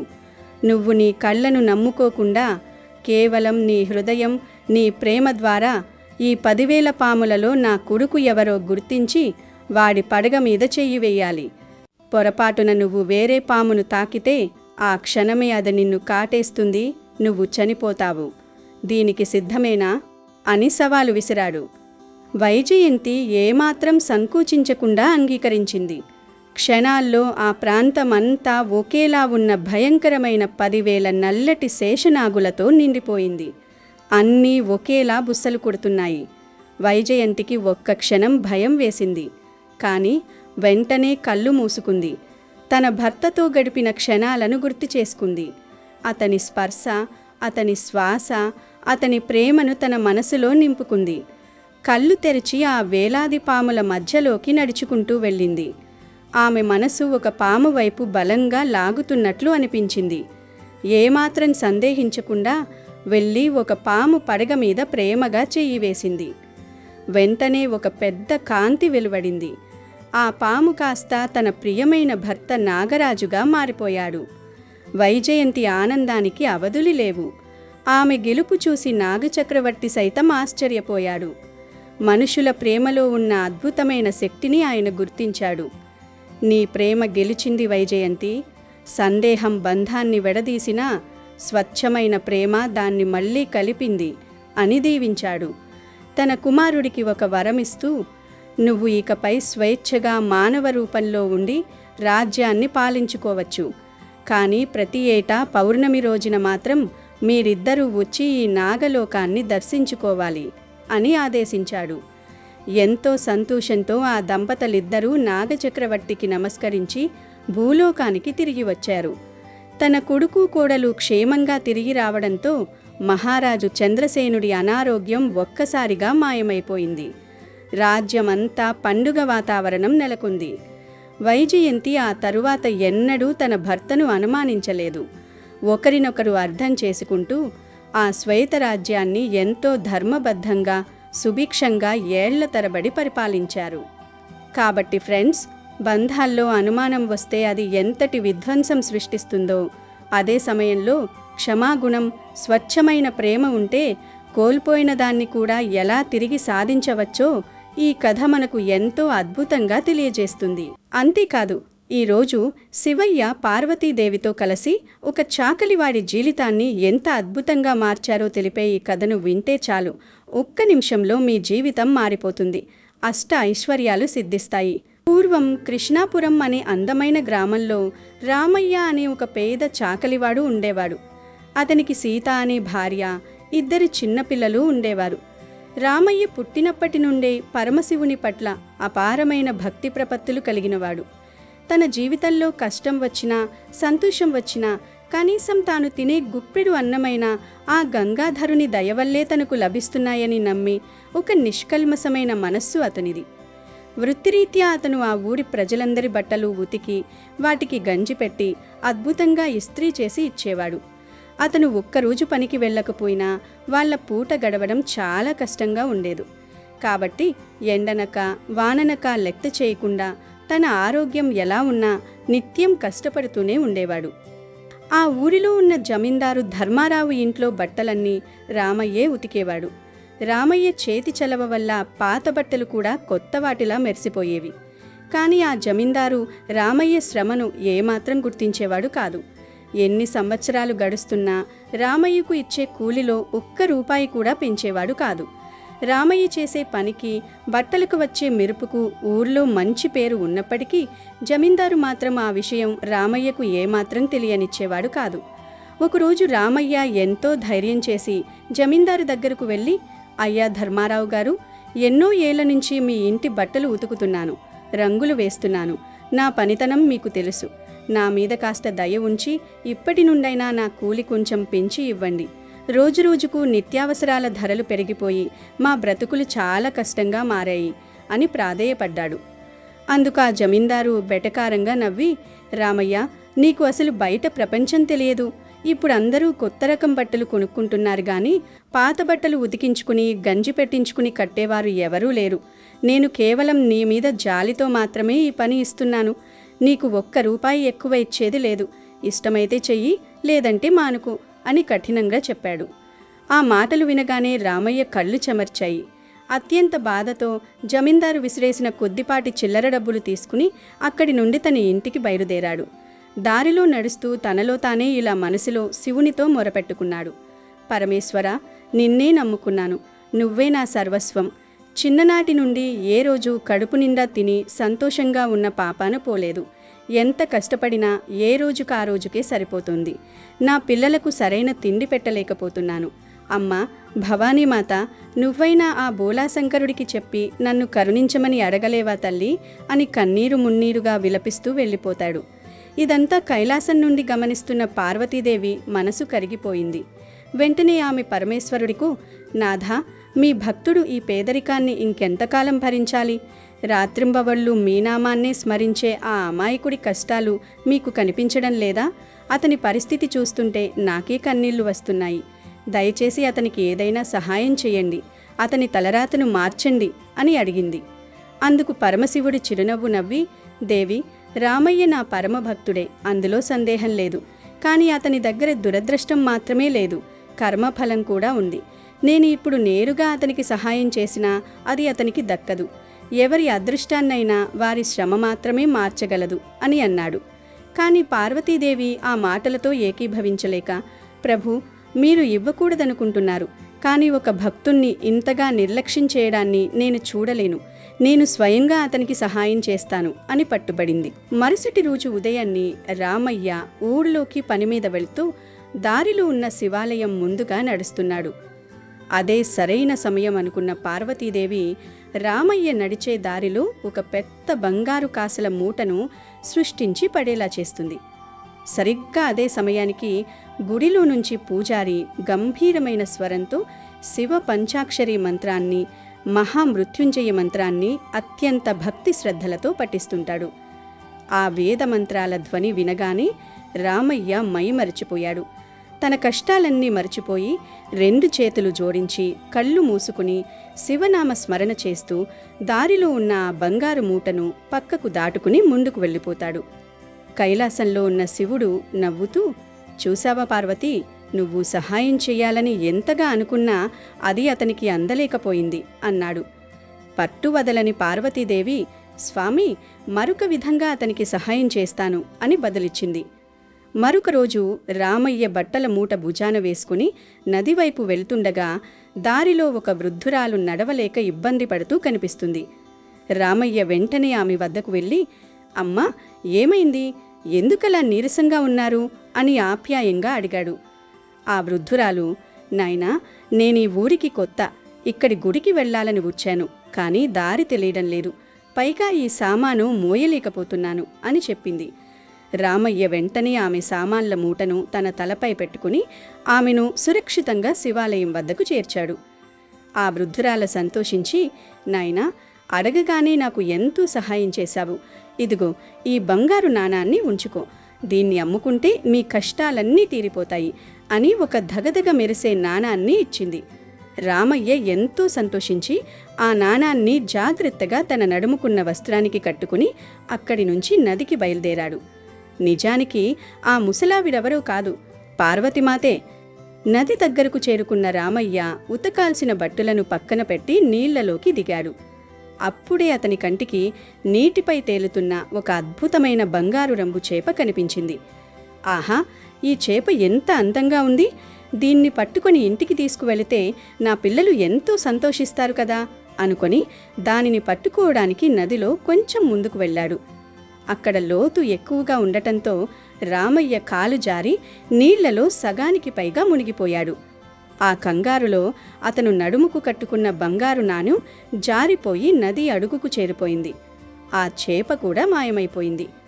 నీళ్లలోంచి ప్రాణాలతో బయటపడిన రామయ్య ఒడ్డుకు చేరుకుని చూసుకునేసరికి బంగారు నాణెం కనిపించలేదు. అయ్యో భగవంతుడా, ఎంత దురదృష్టవంతుడిని నేను! నా పిల్లల తలరాతను మార్చే అవకాశం వచ్చినా నా అత్యాశ వల్ల దాన్ని చేజేతులా పోగొట్టుకున్నాను. దేవుడా, ఏమిటి నీ లీల అని కన్నీళ్లు పెట్టుకుంటూ బట్టలు ఉతకడం పూర్తి చేసి బాధగా ఇంటికి వెళ్ళిపోయాడు. కైలాసంలో ఉన్న శివుడు పార్వతితో, దేవి, ఇప్పుడు అర్థమైందా? మనం చేసే సహాయం నేరుగా ధనం రూపంలో ఇస్తే అది నిలవదు. మనిషి కష్టాన్ని, నైపుణ్యాన్ని నమ్ముకున్నప్పుడే నిజమైన ఫలితం దక్కుతుంది. ఇప్పుడు నా మార్గంలో అతనికి సహాయం చేద్దాం అన్నాడు. కొద్ది రోజుల తర్వాత రామయ్య నది ఒడ్డున బట్టలు ఉతుకుతుండగా ఒక కులీనమైన మహిళ అక్కడికి వచ్చింది. ఆమె చేతిలో ఎంతో పాతబడిపోయి రంగు వెలిసిలిపోయిన కొన్ని రాజవస్త్రాలు ఉన్నాయి. ఆమె రామయ్యను పిలిచి, రామయ్య, నీ చేతి చలవ గురించి పక్క ఊర్లో కూడా విన్నాను. ఈ పాత పట్టు వస్త్రాలను ఎవరూ బాగు చేయలేకపోయారు. వీటిని నువ్వు మళ్లీ కొత్త వాటిలా చేయగలవా అని అడిగింది. రామయ్య తన నైపుణ్యమంతా ఉపయోగించాడు. అడవికి వెళ్ళి ప్రత్యేకమైన కుంకుడుకాయలు, సహజ సిద్ధమైన రంగులు, శుద్ధ మట్టి తెచ్చాడు. ఎంతో శ్రద్ధగా ఆ బట్టలను ఉతికి ఆరబెట్టి బొగ్గుల ఇస్త్రీపెట్టతో వాటి ముడతలు లేకుండా అద్భుతంగా తీర్చిదిద్దాడు. ఆ బట్టలు చూసి ఆ మహిళ ఆశ్చర్యపోయింది. వాటికి కొత్త ప్రాణం వచ్చినట్లు మెరిసిపోతున్నాయి. ఆ మహిళ రామయ్యతో, రామయ్య, నీ ప్రతిభ ఈ చిన్న ఊరిలో ఆ జమీందారు దగ్గర వృధా అయిపోతోంది. వచ్చే వారం పక్కనే ఉన్న కళ్యాణపురంలో పెద్ద జాతర జరుగుతుంది. నేను నీకు కావలసినన్ని బట్టలు, రంగులు ఇస్తాను. నువ్వు రాత్రింబవళ్ళు కష్టపడి వాటిని అద్భుతంగా తీర్చిదిద్ది ఆ జాతరకు తీసుకురా. అక్కడ నీ అదృష్టం ఎలా మారుతుందో నీవే చూస్తావు అని చెప్పి పెద్ద మొత్తంలో ముందుగా డబ్బిచ్చి వెళ్ళిపోయింది. రామయ్య ఆ క్షణం నుండే తన భార్య సీత సహాయంతో రేయింబవళ్ళు కష్టపడటం ప్రారంభించాడు.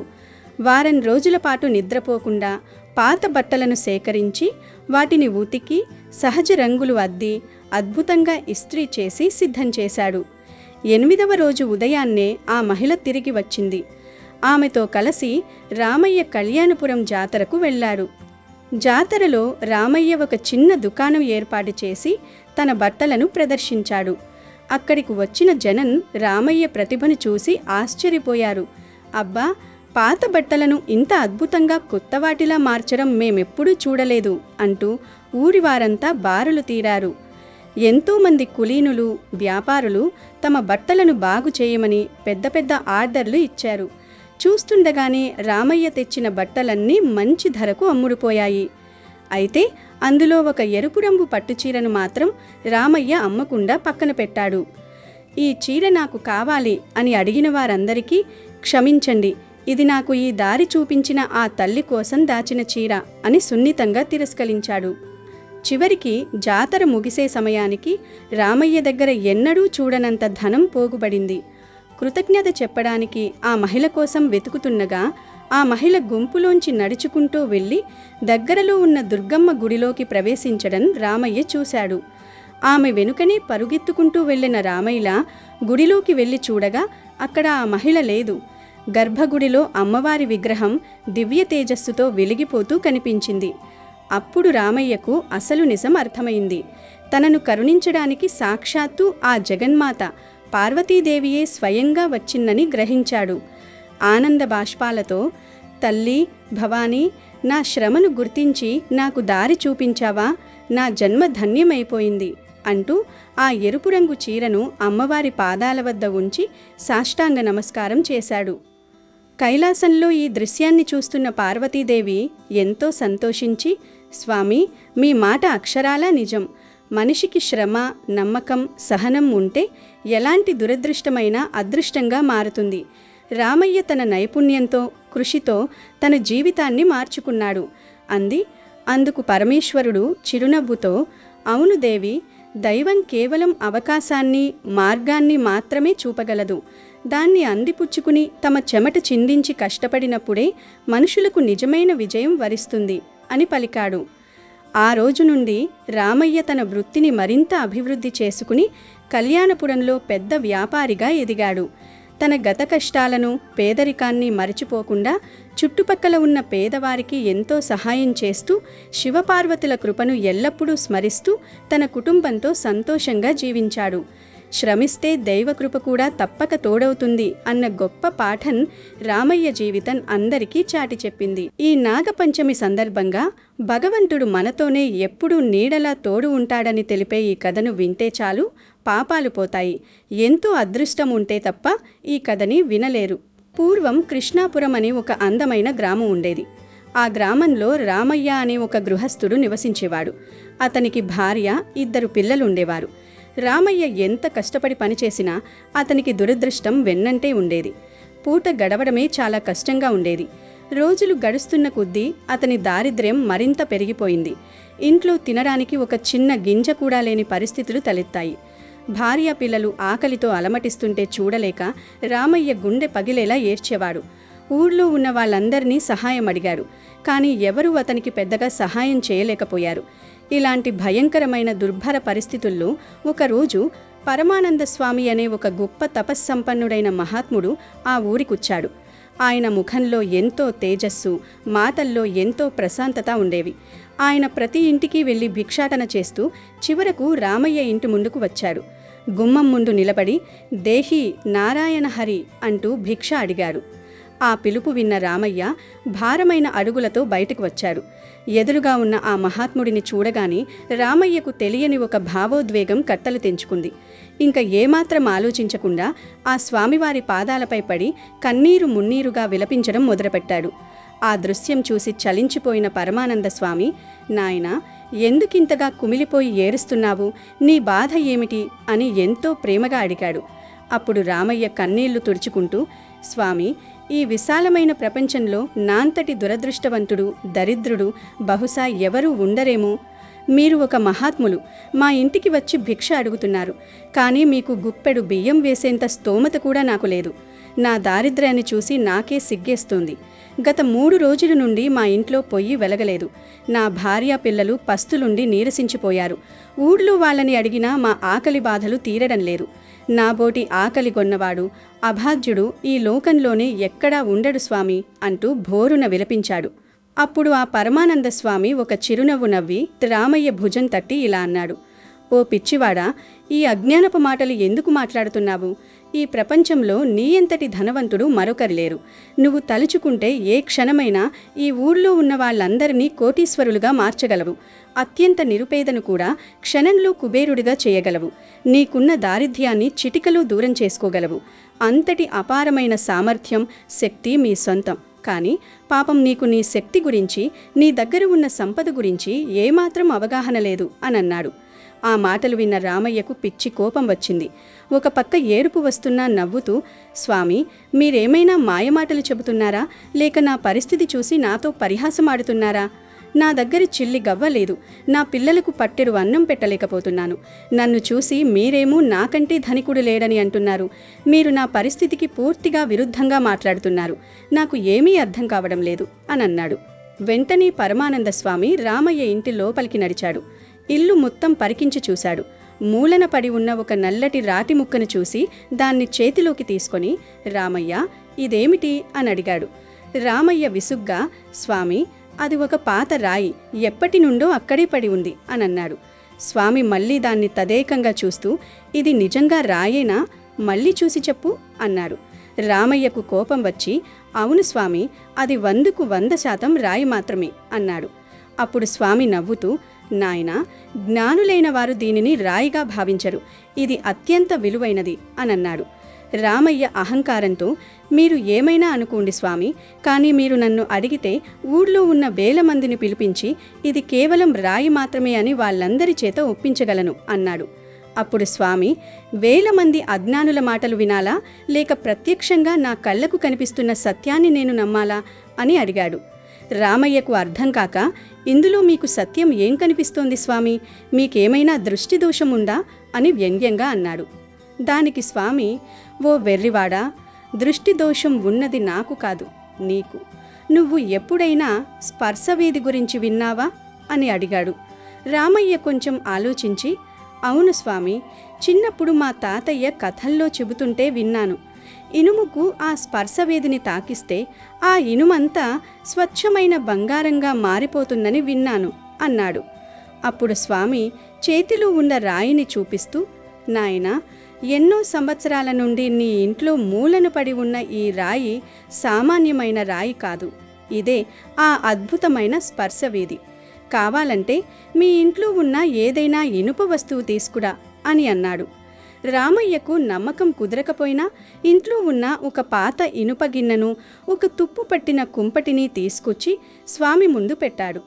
ఆ మహాత్ముడు తన చేతిలో ఉన్న ఆ స్పర్శవేది రాయిని ఆ ఇనుప పాత్రలకు తాకించాడు. అంతే, ఆ మరుక్షణం ఆ తుప్పు పట్టిన ఇనుప పాత్రలు తలతలా మెరిసిపోయే స్వచ్ఛమైన బంగారు పాత్రలుగా మారిపోయాయి. రామయ్య ఆశ్చర్యంతో తన కళ్ళను తానే నమ్మలేకపోయాడు. స్వామి నవ్వుతూ, నాయనా, ఇప్పుడు చెప్పు, ఇది రాయా లేక స్పర్శవేదా అని అడిగాడు. రామయ్య వెంటనే స్వామి కాళ్లపై పడి, క్షమించండి మహాత్మా, నా అజ్ఞానంతో మిమ్మల్ని ఎన్నో మాటలన్నాను, ఇది ముమ్మాటికి స్పర్శవేది అన్నాడు. స్వామి మళ్ళీ అడిగాడు, ఇప్పుడు ఎవరైనా దీనిని రాయి అంటే నువ్వు ఒప్పుకుంటావా? రామయ్య ఏడుస్తూ, లేదు స్వామి, ఎవరెన్ని చెప్పినా నేను ఒప్పుకోను అన్నాడు. మరి ఇప్పుడు నీకంటే ధనవంతుడు ఈ లోకంలో ఎవరైనా ఉన్నారా అని స్వామి అడగగా, లేరు స్వామి, నేనే అందరికంటే అదృష్టవంతుడిని అన్నాడు. చూసావా రామయ్య, ఈ స్పర్శవేది ఇన్నాళ్ళు నీ ఇంట్లోనే ఉందా లేక నేను బయట నుండి తెచ్చానా అని అడిగాడు. అప్పుడు రామయ్య, నా ఇంట్లోనే ఉంది స్వామి, కానీ నాకీ దీని విలువ తెలియక ఇన్నాళ్ళు గుడ్డివాడిలా పూటకూటి కోసం ఏడ్చాను అన్నాడు. అప్పుడు పరమానంద స్వామి ఒక గొప్ప సత్యాన్ని చెప్పాడు. నాయనా, ఆ భగవంతుని అపారమైన కరుణ నీపై ఎప్పుడూ ఉంది. ఆ దేవుడి దయ వల్లనే నీకు ఈ స్పర్శవేది లభించింది. కానీ నువ్వు దానిని గుర్తించలేకపోయావు. భగవంతుడు మనకి ఎప్పుడూ తన ఆశీస్సులను, సహాయాన్ని అందిస్తూనే ఉంటాడు. కానీ అజ్ఞానంలో ఉన్న మనం దానిని గ్రహించకుండా కష్టాలు వచ్చాయని దేవుణ్ణి నిందిస్తూ ఏడుస్తుంటాం. మనకి జరిగే ప్రతి మేలు వెనుక ఆ భగవంతుని అదృశ్య హస్తం ఉంటుంది. దానిని గుర్తించి కృతజ్ఞతతో జీవించాలి అని చెప్పి ఆ స్వామి అక్కడి నుండి వెళ్ళిపోయాడు.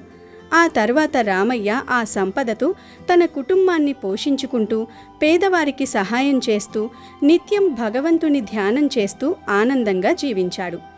ఇదిలా ఉంటే ఒకానొక సమయంలో కొందరు వ్యాపారులు తమ వస్తువులను అమ్ముకోవడానికి ఒక గ్రామం నుండి మరొక గ్రామానికి కాలినడకన దట్టమైన అడవి గుండా ప్రయాణిస్తున్నారు. సాయంత్రం అవుతున్న కొద్దీ వాతావరణం ఒక్కసారిగా మారిపోయింది. ఆకాశమంతా నల్లటి దట్టమైన మేఘాలతో కమ్ముకుంది. ఉరుములు మెరుపులతో భయంకరమైన తుఫాను మొదలైంది. భారీ వర్షం కురవడం ప్రారంభించింది. ఆ వ్యాపారులకు ప్రాణభయం పట్టుకుంది. ఈ వర్షం నుండి, చలి నుండి తమను తాము కాపాడుకోవడానికి ఎక్కడైనా ఆశ్రయం దొరుకుతుందా అని అటూ ఇటూ వెతకసాగారు.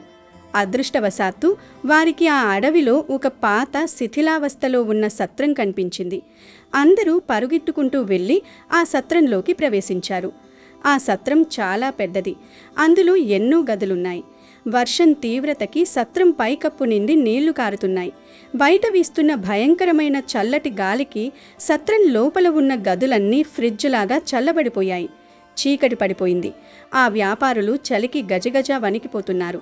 ప్రాణాలు పోతాయేమో అన్నంత భయం వేసింది వారికి. అయితే ఆ సత్రంలో అన్ని గదులు చల్లగా ఉన్నా ఒక చివర ఉన్న గది మాత్రం కొంచెం వెచ్చగా అనిపించింది. ఆ గదిలో ఉన్న కొందరు వ్యాపారులకు చలి తీవ్రత పెద్దగా తెలియడం లేదు. మిగిలిన గదుల్లో ఉన్నవారు కూడా ఈ గదిలోకి వచ్చి ఇక్కడ మాత్రం ఇంత వెచ్చగా ఎలా ఉంది అని ఆశ్చర్యపోయారు. గదంతా చీకటిగా ఉండడం వల్ల వారికి మొదట ఏమీ కనిపించలేదు. కానీ నిశితంగా పరిశీలించి చూడగా ఆ గదిలో ఒక మూలన బూడిదతో కప్పబడి ఉన్న కొన్ని నిప్పు కణికలు కనిపించాయి. ఆ నిప్పు కణికల మీద బూడిద కప్పి ఉండడం వల్ల వాటి వెలుతురు బయటకు రాలేదు. కానీ వాటిలో ఉన్న అగ్ని వేడి మాత్రం ఆ గదిని వెచ్చగా ఉంచింది.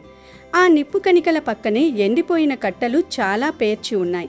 ఆ వ్యాపారులు వెంటనే ఆ బూడిదను తొలగించి ఆ కట్టెలను ఆ నిప్పుపై వేసి ఊదారు. క్షణాల్లో ఆ చిన్న నిప్పు కణికలు ఒక పెద్ద మంటగా మారాయి. అగ్ని ప్రజ్వలించగానే అక్కడ ఉన్న వారందరికీ ప్రాణం లేచి వచ్చినంత పనైంది. ఆ మంట వెలుతురికి గదంతా దేదీప్యమానంగా వెలిగిపోయింది. చలికి వడికిపోతున్న వారంతా ఆ మంటి చుట్టూ చేరి చలి కాచుకున్నారు.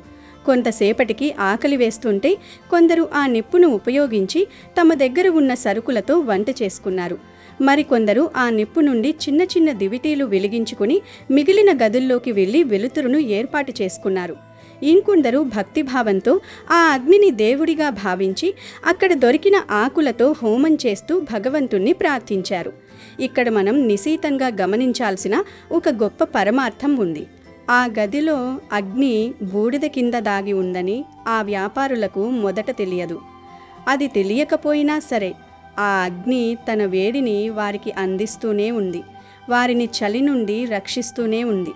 ఇక ఆ అగ్ని ఉందని వారు తెలుసుకున్న తర్వాత దాన్ని తమ తమ అవసరాలకు తగ్గట్టుగా ఎన్నో రకాలుగా ఉపయోగించుకున్నారు. కొందరు చలి కాచుకోవడానికి, కొందరు వంటకు, కొందరు వెలుతురుకు, కొందరు ఆధ్యాత్మిక సాధనకు. భగవంతుని తత్వం కూడా అచ్చం ఈ అగ్ని లాంటిదే. భగవంతుడు మనకు కనిపించకపోయినా ఆయన కరుణ అనే వేడి మనల్ని కష్టాలనే చలి నుండి అదృశ్యంగా రక్షిస్తూనే ఉంటుంది. అగ్నిని కేవలం ఒక వస్తువుగా చూసేవారు భౌతిక లాభాలు పొందుతారు. అదే అగ్నిని దేవతగా, పరమాత్మగా భావించి నిష్కామ కర్మతో ఆరాధించేవారు ఆత్మజ్ఞానాన్ని, మనశ్శాంతిని పొందుతారు. భగవంతుడు అంతటా వ్యాపించి ఉన్నాడు. మనం ఆయనను ఏ దృష్టితో చూస్తామో ఆయన మనకు అదే రూపంలో అనుగ్రహిస్తాడు. ఉత్తములు ఎప్పుడూ భగవంతుని సృష్టిని సరైన విధంగా, ధర్మబద్ధంగా ఉపయోగించుకొని తమ జన్మను సార్థకం చేసుకుంటారు. ఇది ఇంకొక చోట జరిగిన కథ. పూర్వం ధర్మయ్య, కర్మయ్య అనే ఇద్దరు స్నేహితులుండేవారు. ధర్మయ్యకు భగవంతుని పట్ల అపారమైన విశ్వాసం, భక్తి ఉండేవి. భగవంతుడు ఏం చేసినా మన మంచికే చేస్తాడని నమ్మే ఆస్తికుడు అతను. కానీ కర్మయ్య పూర్తిగా నాస్తికుడు. దేవుడు లేడు, అంతా ప్రకృతి సిద్ధంగా జరుగుతుంది, సృష్టిలో ఎన్నో లోపాలున్నాయి అని వాదించే రకం. ఒకరోజు వేసవి కాలంలో ఆ ఇద్దరు స్నేహితులు ఒక పొరుగు ఊరికి నడిచి వెళ్తున్నారు. ఎండ విపరీతంగా మండిపోతుంది.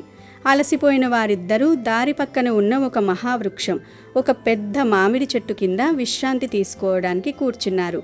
ఆ చెట్టుకి ఎన్నో చిన్న చిన్న మామిడి పళ్ళు కాసి ఉన్నాయి. పక్కనే నేల మీద పాకుతున్న ఒక సన్నటి గుమ్మడికాయ తీగ పెద్ద పెద్ద కాయలు కాసి ఉన్నాయి. చెట్టు కింద కూర్చున్న ధర్మయ్య చల్లటి గాలికి సేద తీరుతూ, చూసావా మిత్రమా, ఆ భగవంతుని సృష్టి ఎంత అద్భుతంగా ఉందో. ఆయన ఎప్పుడూ ఏ పొరపాటు చెయ్యడు. ఆయన చేసే ప్రతి పని వెనుక ఒక గొప్ప ఉద్దేశం, ఒక మంగళకరమైన కారణం ఉంటుంది. భగవంతుని విధానంలో ఎప్పుడూ లోపముండదు. అది అందరికీ మేలు కలిగించేదే అని అన్నాడు. అది విన్న కర్మయ్య వికటాట్టహాసం చేస్తూ, ఓరి పిచ్చివాడా, నీ దేవుడికి కనీస బుద్ధి లేదు, ఆయన సృష్టి అంతా లోపభూయిష్టమే అనడానికి ఇక్కడే నాకు సాక్ష్యం కనిపిస్తోంది అన్నాడు. ధర్మయ్య ఆశ్చర్యంగా, ఏంటది అని అడిగాడు. అప్పుడు కర్మయ్య, చూడు, ఇంత పెద్దగా బలంగా ఏనుగులా ఉన్న ఈ మామిడి చెట్టుకేమో గోళీలంత చిన్న చిన్న కాయలు ఇచ్చాడు నీ దేవుడు. కానీ పక్కనే నేల మీద పాకుతున్న కనీసం బరువు మోయలేని ఆ సన్నటి తీగకేమో మనిషి తలకాయంత పెద్ద గుమ్మడికాయలిచ్చాడు. బలానికి బట్టి కాయలివ్వాలి కదా. ఇంత చిన్న లాజిక్ మిస్ అయిన నీ దేవుడు గొప్పవాడలా అవుతాడు అని వ్యంగ్యంగా నవ్వాడు. అలా కర్మయ్య నవ్వుతున్న క్షణంలోనే గాలికి మామిడి చెట్టు పైనుండి ఒక చిన్న మామిడికాయ రాలి సరిగ్గా కర్మయ్య నుదిటి మీద టప్పుమని పడింది. అది పైనుండి పడటం వల్ల కర్మయ్యకు కొంచెం నొప్పి అనిపించి అబ్బా అంటూ తల రుద్దుకున్నాడు. అప్పుడు ధర్మయ్య చిరునవ్వు చిందిస్తూ, చూసావా మిత్రమా, నా భగవంతుని సృష్టిలో ఎంత గొప్ప ఆంతర్యం ఉందో. నీవన్నట్లుగానే ఒకవేళ ఈ మహావృక్షానికి గుమ్మడికాయలంత పెద్ద పెద్ద కాయలు ఉండి ఉంటే, వాటిలో ఒకటిప్పుడు నీ తల మీద పడి ఉంటే నీ పరిస్థితి ఏమయ్యేది? నీ తల పగిలి ముక్కలై ఈ పాటికి నువ్వు ప్రాణాలు వదిలేవాడివి. మనుషులు, జంతువులు ఈ చెట్టు నీడను విశ్రాంతి తీసుకుంటారని, వారికి ప్రమాదం జరగకూడదనే ఆ భగవంతుడు ఈ పెద్ద చెట్టుకు చిన్న కాయలనిచ్చాడు. ఆ సన్నటి తీగ కింద ఎవరూ పడుకోరు కాబట్టి దానికి పెద్ద కాయలిచ్చాడు. భగవంతుడు ఎప్పుడూ పొరపాటు చెయ్యడు. ఆయనలో తప్పు వెతకడం మన మూర్ఖత్వం అవుతుంది అన్నాడు. కర్మయ్యకు అప్పుడు జ్ఞానోదయమైంది. భగవంతుని దయ మన మీద మనం ఊహించిన దానికంటే కోట్ల రెట్లు ఎక్కువగా ఉంటుంది. ఆ దేవుడి పట్ల అచంచలమైన విశ్వాసం, శ్రద్ధ కలిగితే మన జీవితంలో ఎలాంటి ఆందోళనలు, భయాలు దరిచేరవు. కాబట్టి ఈ కథల ద్వారా మనం అర్థం చేసుకోవాల్సిందేమిటంటే, భగవంతుడు ప్రతి క్షణం మనల్ని గమనిస్తూ రక్షిస్తూనే ఉంటాడు. అయితే ఆయన మనతోనే ఉన్నాడని, మనల్ని కాపాడుతున్నాడని తెలుసుకోవడానికి మన జీవితంలో జరిగే కొన్ని సంఘటనలు స్పష్టమైన సంకేతాలనిస్తాయి. ఆ 3 ముఖ్యమైన సంకేతాలేమిటో ఇప్పుడు వివరంగా తెలుసుకుందాం. మొదటి సంకేతం, అత్యంత క్లిష్ట పరిస్థితుల్లో ఊహించని విధంగా సహాయం అందడం. చాలాసార్లు మన జీవితంలో అకస్మాత్తుగా ఊహించని కష్టాలు వస్తాయి. ఆర్థికంగా, ఆరోగ్యపరంగా లేదా మానసికంగా మనం పూర్తిగా కుంగిపోతాం. ఇక ఏ దారి లేదు, మన పని అయిపోయింది అని అనుకునే క్షణంలో ఎక్కడో ఒక మూల నుండి మనం ఊహించని వ్యక్తి ద్వారా లేదా ఊహించని సంఘటన ద్వారా మనకు సహాయం అందుతుంది.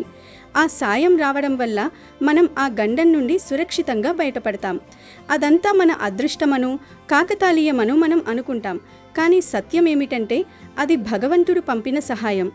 ఆపదలో ఉన్న తన భక్తుణ్ణి కాపాడుకోవడానికి భగవంతుడు ఏదో ఒక రూపంలో ఎవరో ఒకరి ద్వారా ఆ సహాయాన్ని పంపుతాడు.